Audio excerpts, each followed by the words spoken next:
So, hello there. My name is Joseph, and today I'll be talking to you on the topic of faith, the foundation of faith, and what that means to a new believer.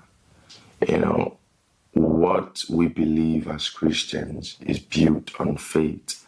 So, sometimes when you try to look for logical reason to the concept of Christianity or to some of the topics that we talk about, you find that it kind of is difficult, but basically science later catches up with Christianity anyways.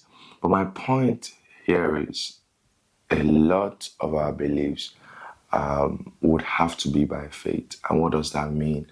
What does it mean to be by faith? It would have to be hinged on something that is maybe not physical, maybe that you haven't seen. But as Bible says in Hebrews 11 from verse 1, faith is the substance of things hoped for, the evidence of things not seen. So these things that we are hoping for are not seen, but they are evidences, and faith is that substance. Faith is that evidence. And so if you have your faith, it's literally like you've had what you're talking about. Same thing.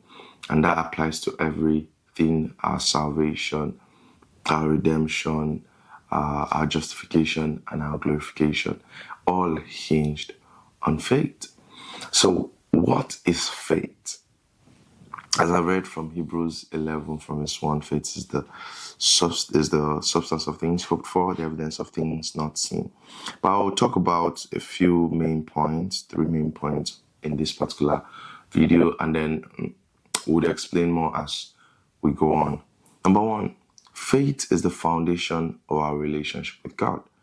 Without faith, it is impossible to please God. That's what Hebrews 11 verse 6 says. Faith allows us to trust in God's promise even when we cannot see Him.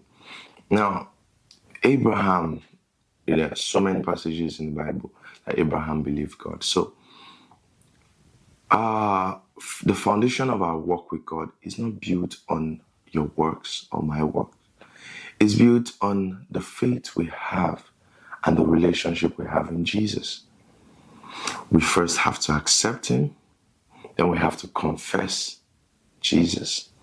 And then someone would say, so if I do that, then I'm saved. Yes, if you believe in your heart and you confess with your mouth, you're saved. And so without faith, it is impossible to please God. So the God that we serve is one that no man has seen. So no one has seen. The person that came closest to seeing God was Moses. And he didn't even see God. The presence of God passed by him. And so, working with such a being, you would need to have faith. And as human beings, that's one of the most, difficult thing you can say. Have faith in something you've not seen. Forsake your 5 senses. I know they taught you 5 senses. Your eyes, your taste. Sometimes God will come through those senses. But at other times, He just wants you to trust Him. And so our faith is the foundation of our relationship with God. The evidence of things hoped for. The substance of things not seen. So we kind of are obliged to have faith even when we've not seen. Say, blessed are those that believe even when they have not seen. Number 2, very quickly, I'll talk about faith is built on the Word of God. And Romans 10 from verse 17 says, faith comes by hearing, and hearing by the Word of God. Now you may ask, how do I get this faith? Most people who have been saved was because they were listening to a sermon, or they listened to someone, or they had a conversation with someone. My personal experience of salvation came in an interaction with someone. I'd heard the gospel for so many, I grew up in the church basically, but it didn't really enter me because I was not hearing. That's another thing. You can be listening, but you're not hearing. Because hearing is when you are actually receptive to what you're listening to. So you could be going to church, but then you're not hearing what is being taught. And so that particular day, I had a conversation with a sister, and she was very young, so I was kind of engaging her in like a conversation. And so what she said to me unconsciously, stuck with me. And so when I got home and I was going through life challenges, I just went on my knees and prayed. And two things contributed to that: what I've been hearing over time and the conversation I just had that week. So faith comes by hearing. This is the reason why, if you want to know more, read the Word of God. If you want to have more faith, if you want to build your faith, even our faith, our Christian faith is built by hearing. You read the Word of God, hearing the Word of God from the Bible. You go to church, you hear the Word of God from the preacher. Surround yourself with people who speak the Word of God. Surround yourself, your social media content, with content that that aligns with the Word of God. And so that's how you build your faith. So studying and meditating on Scripture strengthens our faith. Now, the third point for this video is faith requires action. Now, yes, you have the faith. Now you've read the Word, but you can't stop there. You can't stop there. How do you put your faith to work? You have to take actions. If you believe that Jesus Christ died for you, then you have to act in that manner. If you believe that by His stripes you are healed, there are some certain things you have to do.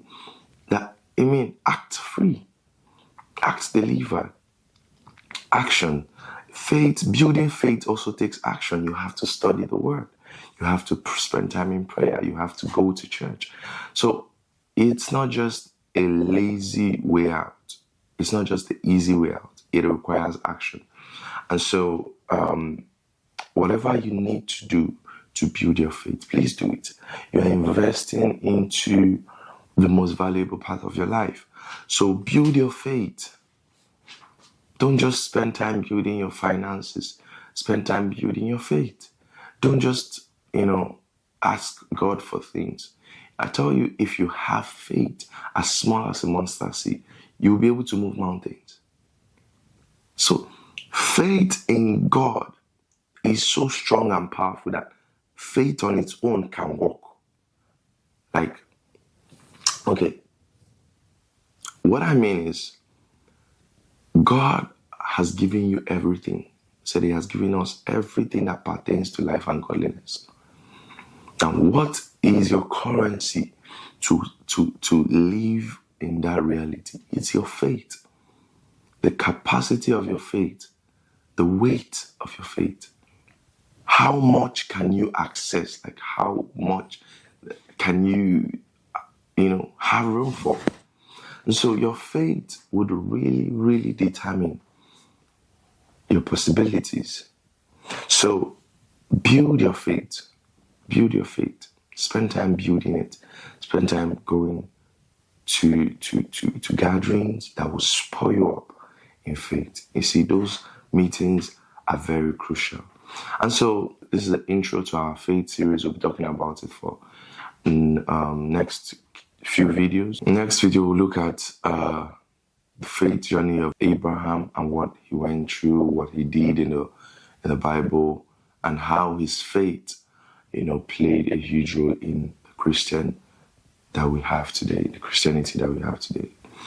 So thank you for tuning in. My name is Joseph. As I said, this is Sermon on the Mount, week 16, I believe. Thanks for joining. Make sure you subscribe if you're not yet subscribed, and share to your friends and family. I believe this will bless them tremendously. We're on a 36 weeks Sermon on the Mount series, and which God has instructed us to carry out, answering strategic questions that I believe new believers and Christians would have, or those that just have various questions. And please send in your comments or your request if you would like to hear a particular teaching, and we'll look into it. Thank you so much for joining. It's been Joseph. Bounce. Bye.